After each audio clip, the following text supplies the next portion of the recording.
So at the age of 12, someone in my family passed. And instead of being sad about her, I was sad about myself because I realized that I'm not immortal. And at that time, I decided to dedicate my life to try to understand why do we die? How can we live longer, better? How can we delay the onset of aging-related diseases? How long do you live before you get a very serious disease? When you are younger and still healthy, try to maintain your body in the best shape ever. You have a better chance to get the serious diseases old as possible. So basically, you can increase your health span. Testosterone can be low if you are not exercising enough, if you are too heavy, if you are not moving enough, if you are stressful. But it can also be low when you exercise too much. Gil, it's good to see you. I'm excited to do this conversation together. In 2009, you launched Insight Tracker, which is today one of the top longevity platforms in the world and data analytics in this space. So wanted to have this discussion with you, see the story, how you started, and for more entrepreneurs to learn over time from your experience. So why don't we start from that? What gave you the idea in 2009 to begin Insight Tracker? Yeah, that's a very good question. And by the way, thank you for inviting me. So I should go much more backward in order to explain it. So at the age of 12, someone in my family passed. And instead of being sad about her, I was sad about myself because I realized that I'm not immortal. And at that time, I decided to dedicate my life to try to understand why do we die? How can we live longer, better? How can we delay the onset of aging-related diseases? And that's why I decided to study biology, originally from Israel. So I did my under at Tel Aviv University, master and PhD at the Weizmann Institute of Science, all in biology. And then I moved to MIT and joined one of the best labs that studied aging, the lab of Len Guarente, and studied aging there for around 5 years.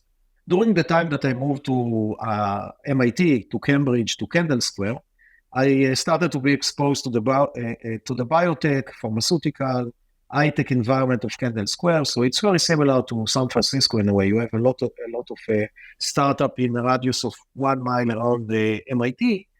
And I started to realize that I can contribute more to humanity if I will start my own company than being a professor in academia. So I moved to the industry, joined a computational biology, system biology company. Today we'll call it a machine learning AI company. At that time, we didn't know that you can call it like that. So I worked at that company for a couple of years. And they developed a platform, a very nice platform that you can use a lot of data, and the platform will provide to you some network analysis of gene changes, protein changes, and so on. So during the work there, I said, okay, there is a phenomenon called caloric restriction, that when you cut the amount of calories that you feed the model organism, if you cut it by around 50%, the model organism can live 50% longer. But nobody understood why it's happening. So I said, okay, let's use all of this data, use this platform, and try to understand what's happening under the hood of caloric restriction. So I built a model for that. And the model showed me around 18 different processes that are actually changing when you caloric restrict a mice or a rat.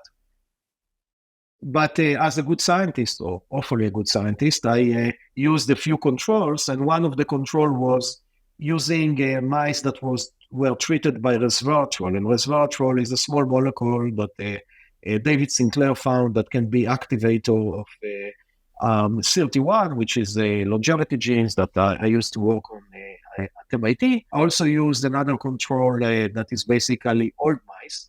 And basically try to see what is the overlap between caloric restriction mice, then resveratrol treated mice, then to mice that basically were old.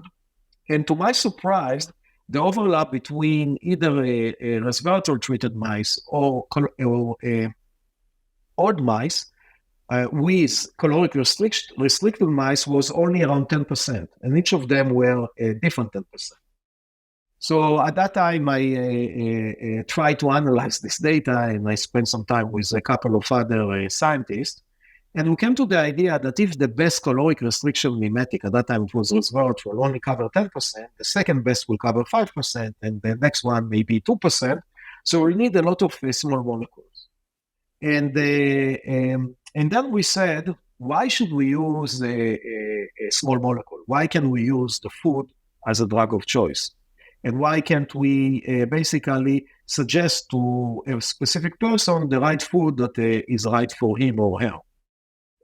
But then we said, okay, how can we know? How can we know what a specific person needs? And we said we need biomarker. And biomarker is basically a biological entity that can mark a specific situation. So, for example, glucose in the blood is a biomarker. A resting heart rate is a biomarker. It's a physiological marker. A specific DNA score is another biomarker. It's more like genetic biomarker. So we said, let's start with blood biomarkers because blood biomarkers are very important. Blood is something that the medical community used for the last 100 years or so. They are using it to make a decision, a medical decision, whether you are sick or healthy, what is the kind of treatment that you will receive. So we said, let's use the best kind of marker that we can. What we have done then, we looked at the Quest Diagnostic catalog. Quest Diagnostic is the biggest diagnostic company in the US. And when I looked at it, I've seen that there are like around 5,000 different blood biomarkers that they're testing. And the response was, first, you will need a lot of blood for that. And second, you might not have enough money in your pocket to test all of that because that will be very expensive. So we worked on the criteria to select the right biomarkers that basically helping, that will make some a good recommendation for users. So we came with a few criteria. One of them is the biomarker of health and not a disease. So I don't want to look at biomarker related to cancer, but I would like to look at biomarkers related to metabolism, biomarker related to inflammation, performance, and so on. The second one are biomarkers that you can modulate using a simple and natural intervention. So basically food, supplement, exercise, lifestyle changes. And the last one, biomarker that at least 1% of the population are out of the normal range. And based on that, we got a short list. Today, we have around 50 blood biomarkers that we are testing. On top of that, we added some DNA scores, so we have around 50 of those. And we have, I would say, around 20 physiological markers, such as resting heart rate, deep sleep, REM sleep, VO2 max, and so on. So we are looking at all of that together. And based on that, we are trying to provide to you as a user a holistic view of how do you look like from the inside, allowing you to build an action plan based on your goal. Do you want to run faster? Do you want to sleep better? Do you want to live longer? And we have around 12 goals like that. And we extract the 5 best recommendations for you. You follow the recommendation, and then you test again your blood and actually the physio marker. You receive the data all the time. And we are providing to you a follow-up result. And we published a paper in 2018 that showed that our users significantly improved their data. Now we have 100,000 users. And we have a very good data that we are working on publishing that showing that we can significantly improve the blood biomarkers and all physiological markers of our users from baseline to follow-up. We also, because I'm fascinated by longevity, we develop a biological clock. And biological clock is basically a way for you to know how old you are from the inside. So everyone knows what is his chronological age. But biological age is basically looking from the inside and estimating how old you are. And then you can compare it to your chronological age and know whether you are older or younger than your chronological age. So we develop a biological age based on blood. And also we have a very good data that showed that our users that started with biological age that is higher than the chronological age, and the follow-up test improved it significantly. So that's basically a short explanation of what Insert Tracker is doing and my background. Yeah, I'm very interested to understand how did the Insert Tracker reach to that stage? From what you just described, from the university, you had this idea, And then over time, you added all these biomarkers, you added all these products and all these innovations here. But at the beginning, what was the first product that you got out? Was it that people would go and do a simple blood test and you would help them on that? Or what was the very first version of InsightTracker? Yeah, that's a very good question. So, as you said, I came out of university, no MBA, no business experience at all, and and it was like almost 15 years ago. So I went to a lot of potential investors, and they basically kicked me out of the office and say, "Are you crazy?" Also, if what was the reason for that, by the way? What was the reason for them telling you no? Was it that you had a very scientific approach? Was it because you didn't know? Or what do you think? Yeah, I think that it was that there is no market. I think that we started the company too early, in a way.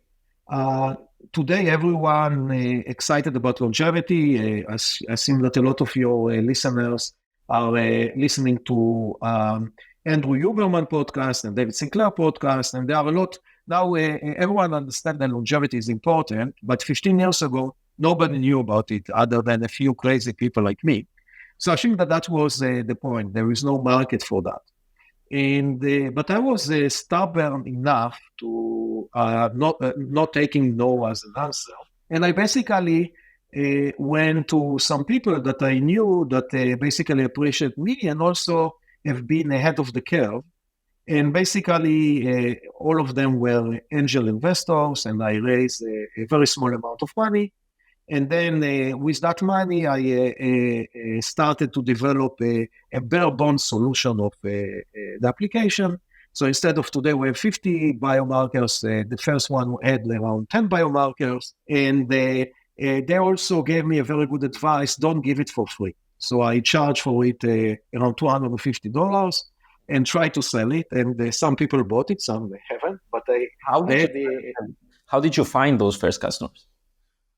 Yeah, so that's also a good question. So again, a good advisor told me, go to marathon expos and triathlete expo, because those are the people that will use it. I went there, and indeed I got a few of those. I also was lucky that at that time I got introduced to the Boston Red Sox nutritionist. And I also, a person approached me, which is a coach of a professional team coaches. And he introduced me to some additional pro teams. So we were successful to recruit a few teams and a few professional athletes. And that gave more confidence for investors to invest more.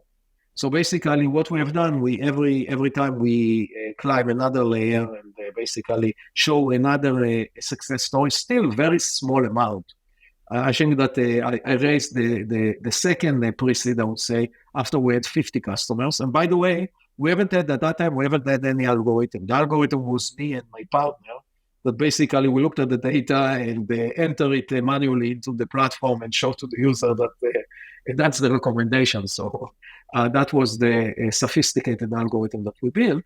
But with time, with raising more money, we started to automate it and build it in a better way that go for today. We have a dual engine that part of it is a sophisticated expert system. The other one is a IML system that provide to the user a very sophisticated recommendation and very personalized for him or her to live a better longer. Excellent. So early on, it was you and your partner working on this before it evolved to everything that it is today. So then I'm interested to see, when did you realize that you have product market fit, or in a way, when did you realize that you had so many customers asking for the product that you realize, I need to be building this in a much better way? Yeah. So I think that it took off a while. And actually, before that, like 10 years ago, I hired the CEO. So I'm not the CEO, I'm the founder and chief scientific officer. And the reason for that was that I feel that I'm better and more excited doing the science and the technology and less about the business. I'm doing the business, of course, but I realized that I need to find someone that can help me to do that. So I interviewed a lot of potential CEOs. I think that I interviewed maybe 100, and then I found a guy that his name is Ronnie Salam, that is still current our CEO. So we are working together for 10 years. So I think that was one of the inflection point, because then he spent more time on the business and started to build the business team, and also better in fundraising. So it was easier for us to raise money and so on. But I think that the inflection point happened a few years ago, when all of those, let's say, key opinion leaders, such as David Sinclair and Andrew Huberman, started to be at Joe Rogan and other. And I don't know if you know, but David Sinclair is very close to me. He used to be a postdoctoral fellow at the same lab that I used to be at. We are friends. He's an investor in the company, used to be a board member. Now he's the running our scientific advisory board. So David Sinclair really liked what we are doing. He spoke about our platform at Joe Rogan a few years ago. And suddenly we have seen that it's like when you go to the casino in Vegas and you put a quarter and suddenly you get, $100. So that's happened one day. And we didn't know what happened. So it took us a few days to understand that David went to Joe Rogan, and then suddenly all the dollars were falling on from the machine. And then when we realized that, we understood that the market started to be ready, so we expanded the team, and have seen, let's say, a hockey stick growth since then. So that was the inflection point when David went to Rogan, and then we identified Andrew Huberman very early, so we are also in a good relationship with him, and a few other influencers that basically helping us to spread the word. How did you identify Huberman very early on? How did you know? Like, did you meet him somehow, or what was the process? Yeah, it wasn't me, by the way. It was one of our marketing team member that basically identified him very early, and basically, I think that from the first episode of Huberman, we have been a sponsor of it, and I think that he is very smart, but also it was a bit of a luck that we, because as you know, you're doing a podcast, I'm doing a podcast. Not a lot of podcasts have millions of viewers for each episode, and so it's a bit of a luck and a bit of smart, and that's how we found it. That's interesting. What do you think that changed based on those podcasts? Like, they gave a lot of light into the world of longevity, but like did something from the technology change, or is it just the distribution, do you think? Yeah, definitely what we are doing is we are making the product better based on our users. I assume that a lot of companies are doing it. We are talking with our users and trying to refine it. So part of it is more like, I call it, if you look at product development, I see it as evolution and revolution.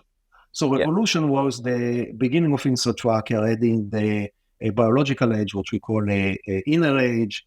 Now we are adding a platform that you can scan your food for a week and receive very cool information about that. And some of it is more like evolution.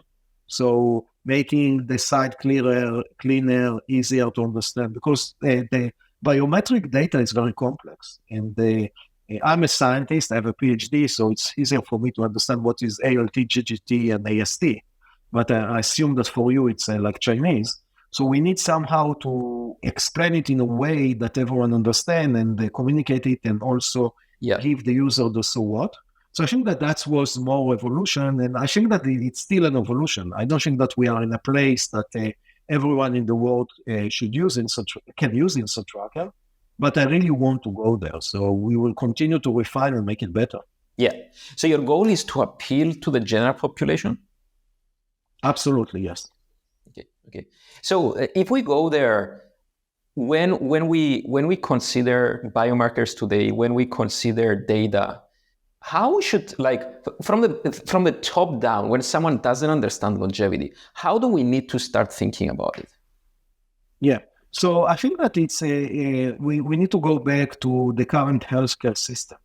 So the current healthcare system is treating a symptom, okay, or treating a disease. When you or myself will go to our primary care physician and we look okay, they'll say, hey, they will kick you out of the office and say, you are good, come in 2 years.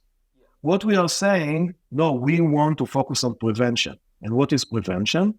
Let's look at all of your biomarkers, physiological markers, DNA, identify some area, even if that you are good today, that you have some risk. So how are we doing it? For example, for each blood biomarker on top of the normal or out of the normal, we also had an optimal zone. So basically, if I take the example of glucose, the level of blood glucose that is normal for everyone in the world, doesn't matter if you are male or female, athletic active or a couch potato, monk or drinking alcohol like crazy, it's 65 to 99. And what we found based on looking at the peer-reviewed scientific literature and mega databases is that depending on your age and depending on your gender, there is a range that is subsumed by the normal range. We call it optimal, that if you will be there, you have a better chance to live better longer. Why? Because if you have a lower blood glucose than the normal, you have a better chance not to have diabetes, and you have a better chance to have a better metabolism, so a better chance to live better longer. So we develop an optimal range like that to each blood biomarker that we have, and also for physiological markers. And then we are looking at all of them holistically, and coming telling you, you have an issue with biomarker A, B, C, and D. And based on that, those are the 5 interventions that holistically will help you to optimize the majority of them. Follow those interventions for a while, and then in a few months, test again, and let's see if what you optimized, but also what used to be in the past okay, but now it's not okay, because we are a very complex machine. Think about it like a car that you take to the technician every 5,000 miles. You take it to the technician, you plug a computer to the car, and then the computer telling the technician exactly what to replace. You replace it, the car is good for another 5,000 miles, but then you come again, you plug the computer again, and maybe you find different issues because the car is used. So it's the same here. We are looking at your blood biomarkers, we find the issue, we are giving you a recommendation, hopefully you fix them, maybe not all of them, then we are testing again and looking at the situation right now and trying to fix it again and again and again, and that's what we call prevention. So with time, we hope that if you do follow the recommendation that we will give you, you'll have a better chance to fill your potential and hopefully live, I don't know, 90, 100, or even 122, which is the longest lived human in the world reach to that level. So that's the goal, and that's what we are doing at InstaTrack. Yeah. So I have 2 questions based on that. The first one is, you mentioned about glucose being 65 to 99. Now, first of all, what's your impression about the CGM devices? If this can help you look at it at all the times, and also what does it mean to go well beyond that number? Let's say it's 140, or it's let's say it's 30. Like, what does the edges mean? Yeah. No, it's a very good question. So first of all, glucose is one marker out of a few that related to, let's say, a control of sugar. So we have glucose, which show you, or fasting glucose, what we are looking at. So basically show you what happened in your glucose level when you wake up. Usually it's a wake up fasting glucose. Then you have a marker called A1C that basically look at a modification on a specific molecule that show you or can simulate the level of your glucose in the last 90 days. So that's the second one. And then you have insulin, which is the hormone that basically regulate the clearance of the glucose from the blood stream into the tissue. So again, you need to look at it holistically. Now, if we are going back to continuous glucose monitoring, or CGM, so this is basically a device that you put on your arm and can provide to you for 14 days or so the level of your glucose continuously every 5 minutes. And then based on that, you can make some intervention. This device was developed for diabetic.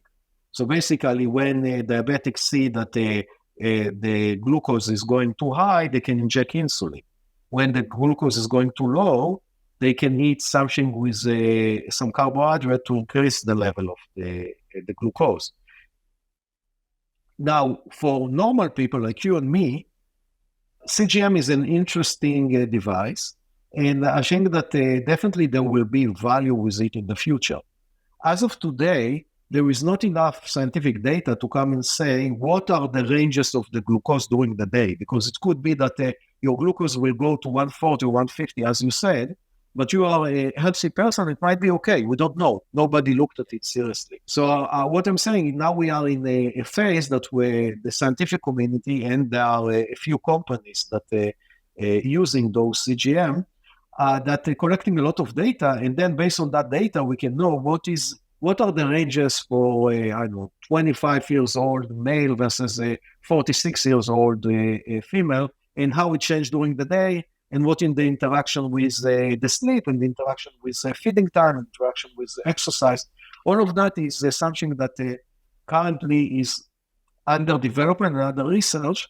So the bottom line is an interesting device, but there are not a lot of knowledge about what does it mean and what are the right interventions for that. And then I know that you're connecting with wearables as well. What kind of data are you looking from those? Because we spoke about the biomarkers. Now, what about the wearables? There is a lot being said the last few years around HRV, a lot being said around sleep metrics and so on. Which ones from those are you looking at, and what are you doing with them? Yeah, so we are trying to look at all. So we are looking at sleep data, so basically total sleep, deep sleep, REM sleep, awake time. We are looking at HRV, we are looking at the resting heart rate, VO2 max. We're also looking at the activity. What activity are you doing, the activity time. And then what is nice about that, because we are combining it together, we can use this data to provide to the users some additional insight. And I'll give you a few examples. Let's assume that last night your deep sleep was pretty low, which is not good. Then, based on that, we are providing to our user, we call it a pro tip. So we're sending you a text or a notification and telling you, hey, last night your deep sleep was too low. We know what have you done last night. Let's say you went to sleep too late, or you drank alcohol too late, or we know that you have a low magnesium in your blood. So based on that, we are providing you a recommendation saying, try this today to prepare to your night and be better. So that's one example. Another example, so that would be on a daily basis. So for example, you would see my sleep or my HRV and you would tell me go and do magnesium for the next day, for example. This is a daily feedback. So it can be based on one day, it can be based on 1 week, it can be based on 1 month. And you can also do it as an anomaly detection. So basically look at, let's say, all your history. Let's assume that, let's take a resting heart rate, okay? And say that your resting heart rate, the average resting heart rate, I don't know, it's 55, okay? And suddenly you have one night that it jumped to 65. Then we can come and say, hey, there is an anomaly here. Something wrong happened. We assume that it's because A, B, and C do X, Y, and Z. Okay, so that's an example of anomaly detection.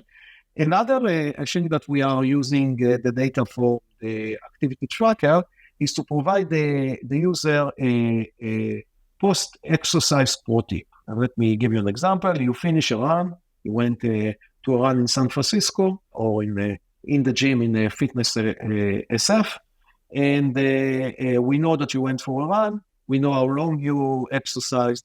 And then, let's say 20 minutes later, you receive a notification, say, hey, congrats, you finished a run, 45 minutes a run. You went for, 5 miles. And based on your run and based on all the information that you know about you, you need to consume this amount of carbohydrate, this amount of protein, and this amount of liquid in order to replenish for the day.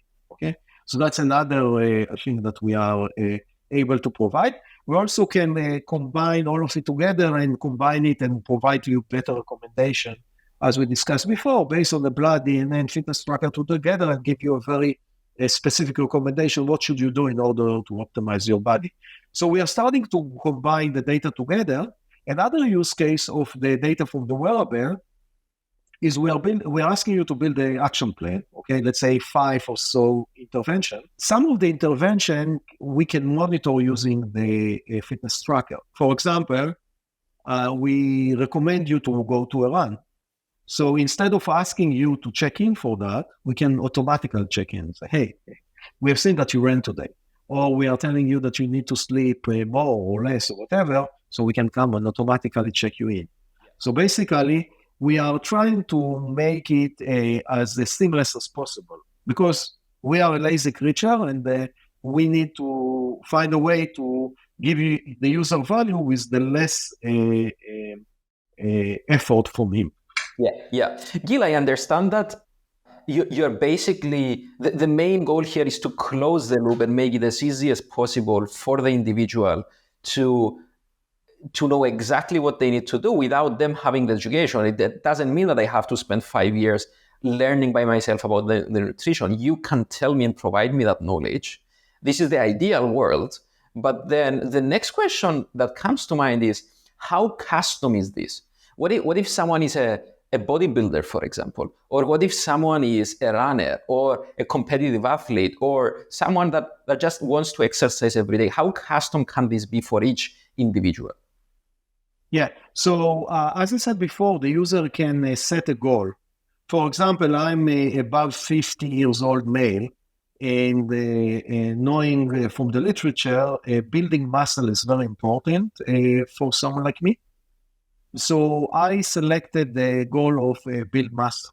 And then I receive a very specific recommendation of what should I eat before exercise, before the gym, what should I eat after the gym, what kind of exercise I should do. I can give you an example about that a person, a male above the age of 50, need to have 2x the repeats of a male below 50 to build the same amount of muscle, because when you get older, it's harder for you to do that. Yeah. Because of testosterone or something else?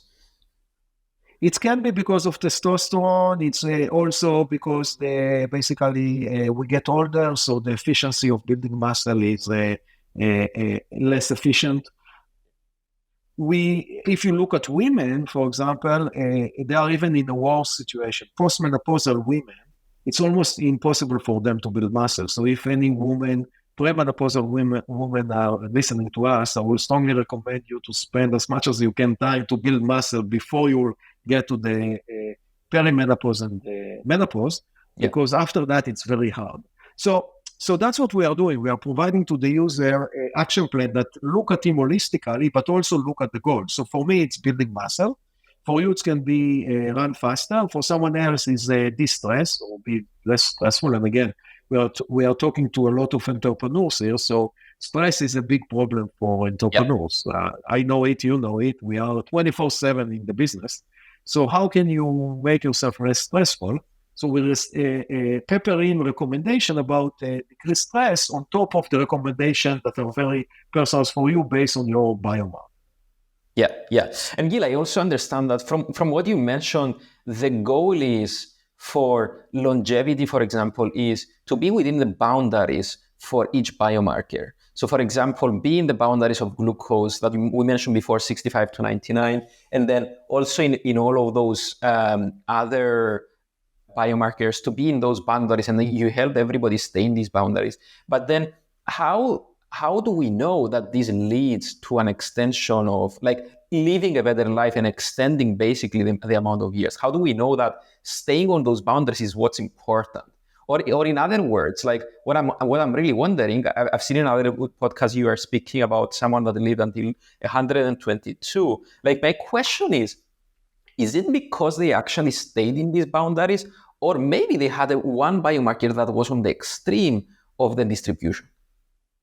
Yeah, no, that's a very good question. So first of all, the people that, the long-lived humans that live above 100, a lot of the reason that they are living longer is their genetics. So they have a very good genetics. And usually you can know if your parents and grandparents live to 100, you have a very good, a higher chance to live to above 100. A lot of them are actually smokers and they've never been in the gym and they ate crap, but they have a very good gene. So they are let's say the gifted one. They basically lucky. Okay, it's like talking about again. You are in San Francisco, so let's talk about Facebook. I'm not sure that Mark Zuckerberg is so smart. He was lucky. He started the company and he had an idea and it worked well, so he succeeded. Most of us are not Mark Zuckerberg. You said that you have thousands of listeners that are entrepreneurs. I would say maybe there are 5 Mark Zuckerberg. The rest are not. So those people need to work hard in order to build a company. It's a grinding work that you need to work very hard. So it's the same in the longevity. So you have the genetic is the card. Again, I'm going back to Vegas. So you get the card in the casino. Now, you might got a bad card, but that doesn't mean that you can not play the card well. Some people get a very bad card and they play them well. So it's the same here in your health and longevity. You got a bad card, you work harder, and you can make the bad card a better card. And if we look at genetics, the genetics most likely is around, basically explain only around 20% of the longevity points. So even if you have a very bad card, you still have 80% that connected to your lifestyle, nutrition, exercise, sleep, and so on. So you have a lot of building block to play with to live better longer. Now you asked me, how do we know that the glucose, for example, is so important? We have a lot of data from the peer-reviewed scientific publication. In the example of glucose, you can look at a study called Framingham Heart Study. So it's a study that they've done in a small town in Massachusetts called Framingham. Basically, they tested those people, around 50,000 people, from, I think, the 1970s or something like that, and followed them up again and again and again. And they looked at the level of the glucose of these people from that time, and some of them already died. So they basically looked, and what they found, that people that let's say at the age of 40 or 50 had a relatively lower glucose level, still in the normal range, but lower than someone that is a bit higher, still in the normal range, they could live 10 years longer than someone that have a slightly higher, but still in the normal range. Meaning that maintaining the fasting glucose as low as possible is very important, okay? You can see the same with LDL cholesterol and ApoB and the inflammation markers. So there is a lot of data that show that people that maintain those markers in the good range, they have a better chance to live longer and also spend less time with the clinician. So I think that is a good time to discuss a term called health span. So we have lifespan, basically how long do you live? And we have health span, how long do you live before you get a very serious disease, okay? And if you, when you are younger and still healthy, try to maintain your body in the best shape ever, you have a better chance to get the serious diseases as old as possible. So basically, you can increase your health span.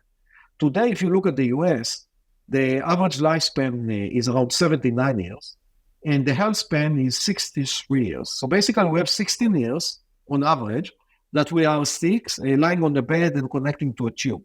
Now, I don't think that's fun for any of us to be like that. So we are trying basically to push it as further as possible. And when we will be retirees, we'll have a time to play with our grandchilds. We'll have a time to climb a mountain, to ride a bike, to have fun. And that's the idea here. Let's try to invest in our longevity like what we are investing in our retirement with the 401k. Yeah, I think based on that logic, then what if we consider again the boundaries that we mentioned, we know that hormones decline by age. So for example, what's your opinion in things such as external hormones? So for example, what about testosterone replacement therapies or something like this that would keep basically testosterone in the right levels or the right hormones in the right levels when someone is in their 50s, 60s, 70s?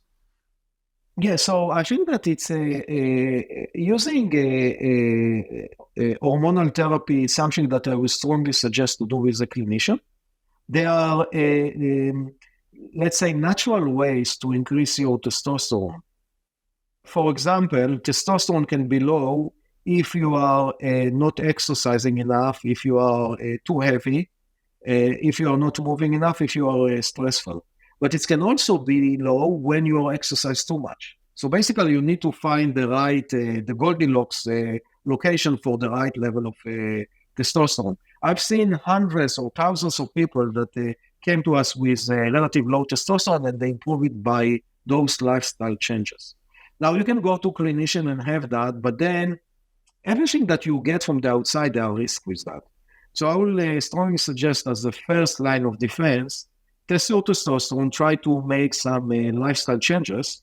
And if that doesn't work, go to your clinician and do that. But don't do it in a shady clinic somewhere in the basement of Chinatown in San Francisco. Go to a real place and treat your body like it is a Porsche, not a, I don't know, Kia Rio. Your body is the most important machine that you have. I have a few more questions. First one is about inner age. A lot of companies come outside explaining about the biological age and all that. Everybody has a different formula. I think you are one of the first in the world that has done something about the inner age. So I wanted to hear from you, how did you approach this? How does it work? How is it different than the rest? That's the first question. And the second one is going to be a bit of a segue, but I wanted to see if, say that you're growing a child right now, it's your child, and you wanted to make sure that it's going to expand, you're going to make the best you can with your child to expand their life and do all the right things. What are those things that they would follow? Yeah, okay. So let's start with the inner age. So inner age is a biological clock based on blood biomarkers. It's also an open box, meaning it's not a black box that we are doing a calculation with machine learning and coming tell you, hey, your biological age is 55, you are 50, so you're older. We are giving you explanation of every step. So what we are doing, first we are showing you what is your inner age and what is your chronological age. Then we are showing to you what blood biomarker made you older or younger. And we are even showing how many years each blood biomarker doing it. Then we're showing to you why. And then we're providing to you a very specific recommendation. What should you do in order to optimize this blood biomarker? So basically, from A to Z, you have a lot of control and a lot of understanding what you are doing and why it will be better. The other biological clock, such as epigenetic clock, which are super accurate. They are very accurate, but they are a black box. So it come and tell you, hey, you are 55 and you are 50, and then you don't know, okay, what should I do? Nobody knows. So basically, it's more like information. It's cool, it's interesting, but it's not actionable. So the inner age is very actionable. And again, as I told you before, we have data for around 100,000 people, and we have seen that they can improve it, and also they are looking better and feeling better and all of that. So that's about inner age. Now, the second question about if you have a kid today, a baby, and you want him to optimize him and let him live longer, better, so you need to treat him well. And again, there are, I'm looking at it as the 80-20, not only for kids, but also for us as an adult. There are a few logic steps that you should take that you don't need Instant Tracker for that. Instant Tracker is for the people that want to optimize themselves and they live as long as possible and to be the best. But if you are a normal person, there are a few steps that you should know and you should imply for your kids. So sleep the right amount, eat more whole food and not packaged food. Don't eat outside too much. Don't drink a lot of alcohol. And if you drink alcohol, drink it early in the day. Don't be too stressful. Exercise the right amount. So those are the 80%. Then the 20% is do the test of Instant Tracker and we'll tell you exactly what is very specific for you. So that's how I looked at it. And I think that the majority of the population today don't do the 80% yet. So that's why I'm saying Instant Tracker is still not for everyone, because not everyone is doing the simple step that I'm doing. For example, I'm trying religiously to go to sleep at 10 and try to wake up at 6. So if I'm going to the gym, I won't take the class at 5 a.m. at the fitness SF. I will go for the 7 a.m. or 8 a.m. because for me, sleep is the most important part. And now you have some social events. So social is also very important. And some people say, oh, I need to work all the day or work all the weekend. No, you need to take a break and go for a walk with your wife or kids, or spend time with your friends. That's also important. So I think that the mix of all together will allow you to optimize your body in the best way possible. Yeah, excellent. Gil, for my last question, what should we expect within the next 5 years for Inside Tracker? What are the new innovations? What things are you bringing out?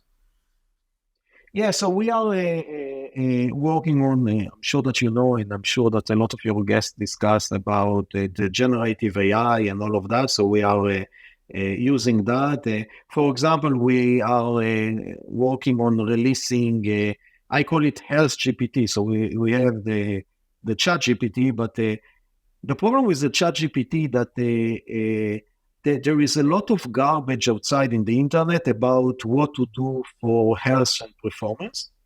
And we develop a big database, I think the biggest database in the world, that a well-curated data about health and performance from our blogs, from our podcast, from internal document. So we train this Health GPT on that data, and it's provide a very good recommendation for users to basically query and ask, hey, my glucose is high and my testosterone is low, what should I do? And then you will say, and I'm 25 years old, entrepreneur in San Francisco. So that's one thing. Another thing is, I think that the part of the next endeavor is nutrition. We are making around 200 different nutrition decisions a day. What to eat, when to eat, how much to eat. If you think about, there are 8,000 different food items available for us, and I'm now query tens or hundreds of people for a week. So I know that on average they consume only 50 of those. So you consume 50 out of 8,000. So our goal is to understand what you consume. Then from that, extract what micronutrient you consume too much or too little. Do you consume enough protein? Do you consume too much saturated fat? Do you consume enough magnesium? And then based on that, providing you some adjustment, how can you adjust it? And what food that you eat today, you should eat more. What food from the outside you should integrate into your diet. Also looking at the intersection between your nutrition, sleep, exercise, and supplementation. And just observing you, giving you some tip. Hey, we observed that on Thursday, you ate dinner at 9:15 and you went to sleep at 10. So it was only 45 minutes gap between your last meal and your sleep, and you should have 2 hours. Okay? So intersection between food and sleep, food and exercise, food and supplementation, food by itself, and giving you some tips, simple tips that will allow you to optimize yourself and live better longer. So that's another thing that we are doing. We're also looking into integration of a new modality. You mentioned continuous glucose monitoring, but there are a lot of other modalities that you can add. And definitely working more and more with AI and ML to provide the user, because we have so much data that we can provide the user a lot of data, a lot of recommendation and insight that will surprise him or her, but also provide to them a very high value that they can take and hopefully allow them to live a better life. Awesome. Gil, that's been a very insightful conversation. Thank you so much. Thank you so much. I appreciate it.